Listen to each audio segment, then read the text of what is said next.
नमस्कार, मी माझं सौभाग्य किचन रेसिपी ह्या चॅनलमध्ये मनापासून परत एकदा तुमचं सर्वांचं स्वागत आहे. चला तर आज मी शाबू बनवणार आहे. तर शाबू मी 20 मिनिटं पाण्यात ठेवून घेतला होता. तर बघू शकता शाबू किती भिजला गेलेला आहे. तर असा शाबू 15-20 मिनिटं पाण्यात ठेवायचा न पाणी काढता, तर मस्त पैकी भिजला जातो शाबू. तर इथं बघा शाबूला मी 4 बटाटे घेतलेले आहेत, 1 वाटी शेंगदाणे घेतलेले आहेत आणि एवढ्या मिरच्या घेतल्या. तर तुम्हाला जसं तिखट हवं आहे तसं तुम्ही बनवू शकताय. चला तर आता मी बटाटे छेलून घेते, साला काढून, मिरच्या साफ करून घेते, शेंगदाणे भाजून घेते आणि सुरुवात करूया आपण शाबू बनवायला. तर ही तुम्हाला बटाटे जर आवडत नसेल तर तुम्ही डायरेक्ट उकडून त्याच्या साला काढून पण टाकू शकताय. तर जसं आपल्याला आवडेल तसं आपण बनवू शकतोय ना. तर ही शेंगदाणे एकदम चविष्ट आणि एकदम मस्त लागतात. हे शेंगदाण्याला गोंगरी शेंगदाणे बोलतात, म्हणजे गावरान शेंगदाणे ही. तर हे शेंगदाणे कधी पण शाबूला वापरायचे, तर चविष्ट शाबू एकदम मस्त होतो. चला तर इथं कढई ठेवलेली मी गरम करायला. तर इथं मी कढई ठेवली होती गरम करायला. तोपर्यंत शेंगदाणे भाजून घ्यायचे. तर शेंगदाणे मी भाजा टाकले तोपर्यंत मी बटाट्याच्या साला काढून घेते आणि मिरच्या कट करून घेते. मला कट करून मिरच्या आवडतात. तुम्हाला जशा आवडतात तशा तुम्ही मिक्सरला पण बारीक करू शकताय किंवा साला पण काढून ते देठ काढून शनी हे पण करू शकताय. मिक्सरला बारीक पण करू शकताय आणि कट पण करू शकताय. चला तर आता मी बटाट्या साला काढून घेत आहे. तोपर्यंत शेंगदाणे भाजून होते. तर गॅस फुल केलेला आहे कढई गरम होईपर्यंत. तर आता कढई गरम झालेली आहे. तर नॉर्मल आपल्याला बारीक स्लो मध्ये गॅस ठेवायचा आहे.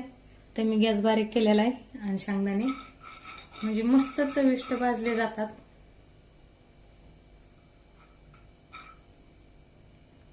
एकदम चवदार शेंगदाणे असे भाजले जातात बारीक गॅसवर. चला तर मिरची मी आता धुवून घेतलेली, बघू शकताय धुवून घेतली. आता ही कट करून घ्यायची आणि बारीक बारीक कट करून घ्यायची आपल्याला. बघू शकताय आता ह्या टाईपने मी शेंगदाणे भाजून घेतलेले. तर का तर ह्याच्या काचोळ्या निघूपर्यंत आपल्याला भाजून घ्यायची. तर काचोळ्या निघल्या गेल्या पाहिजे आता. आणि जरी नाही निघले तरी जीवनसत्व ह्या काचोळ्यात आहे, त्यामुळे साला पण ठेवल्या तर तुम्ही ठेवू शकताय. तुमची इच्छा असते तर तुम्ही काढू पण शकताय. का तर साला आवडते तर मला, त्यामुळे मी नाही काढणार. चला तर आता मी कढई तापाय ठेवलेली आहे. तर हे बटाटे मी 2 ते 3 पाण्याने स्वच्छ धुवून घेतलेले आणि ह्या टाईपचे बटाटे कट करून घ्यायचे. बघू शकताय. तर असं बटाटे कट करून घेतलं का तर लवकर शिजलं जातं. चला तर आता सुरुवात करूया आपण शाबू बनवायला. चला तर आता तेल पण गरम झालेलं आहे, बघू शकताय तुम्ही. तर त्यामध्ये मी मिरची कट करून घेतलेली, ती मिरची आपल्याला ह्यामध्ये टाकून घ्यायची. बघू शकताय मिरची मी टाकून घेतलेली. आता ती तेलात आपल्याला फ्राय करून घ्यायची. आता मिरची फ्राय होईपर्यंत आता मिरची फ्राय व्हायला टाकलेली. तर मिरचीमध्ये आपल्याला काय करायचंय, पाव चमच मीठ टाकून घ्यायचंय. का तर मिरची टेस्ट लागली जाते, तिखट लागू नये म्हणून आपल्याला त्यामध्ये मीठ टाकून घ्यायचं. मिरची आता परतली गेली म्हणजे तळली गेली मिरची. तर आपल्याला आता ही बटाटे त्यामध्ये ऍड करायचे.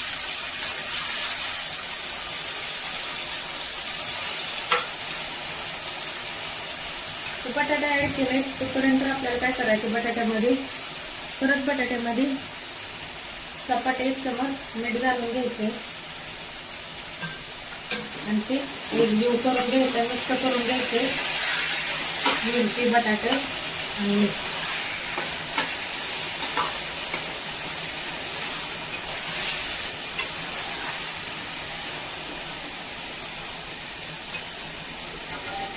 चला तर आता बटाटा फ्राय होईपर्यंत त्यावरती आपल्याला 4 ते 5 मिनिट झाकण ठेवायचंय आणि शेगडी फुलच ठेवायची.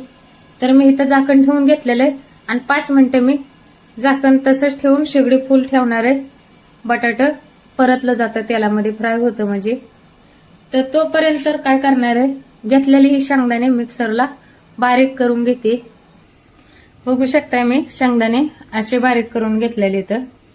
तर ह्याच पद्धतीने आपल्याला शेंगदाणे पण बारीक करून घ्यायचे इथं.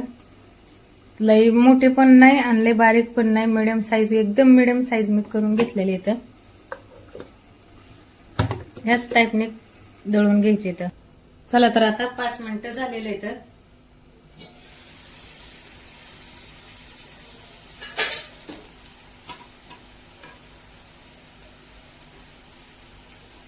मस्त बटाटा शिजले गेले. बघू शकता याला गोल्डन पण कलर आलेला आहे. तर बटाटा फ्राय झाले. चला तर आता मी इथं शेंगकूट घेतलेला आहे, ते शेंगदाण्याचं कूट त्यामध्ये आपल्याला ऍड करून घ्यायचं आहे. तर ते मिक्स करून घ्यायचं आहे आधी.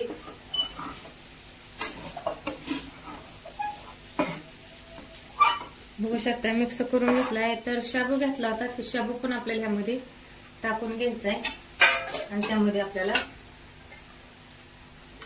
शाबूत पण थोडंसं आपल्याला मीठ वरण घालून घ्यायचंय. तर हा की मी अर्धा चमच मीठ घेतलेले ते शाबूवरती ऍड करत आहे.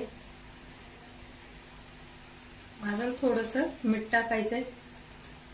तर तुम्हाला जसं मीठ हवंय तसं तुम्ही टाकू शकताय. कोणाला जास्त लागतं, कोणाला कमी लागतं.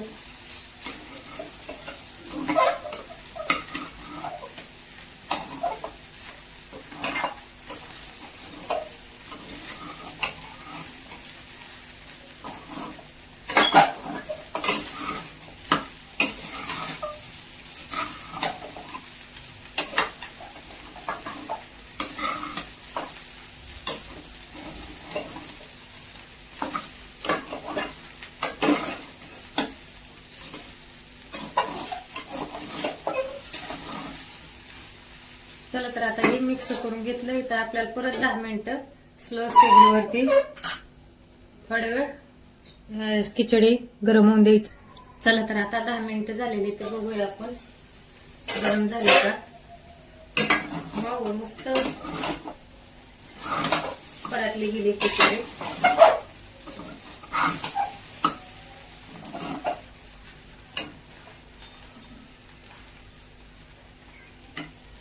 बघू शकताय किती भारी मऊ सुरत एकदम परतली गेली. त्याने खिचडी बनवा, कधीच खिचडी तुमची वाया जाणार नाही आणि अशी पोटाला पण त्रास होणार नाही. अशा पद्धतीने खिचडी बनवा. बघू शकताय एकदम मस्त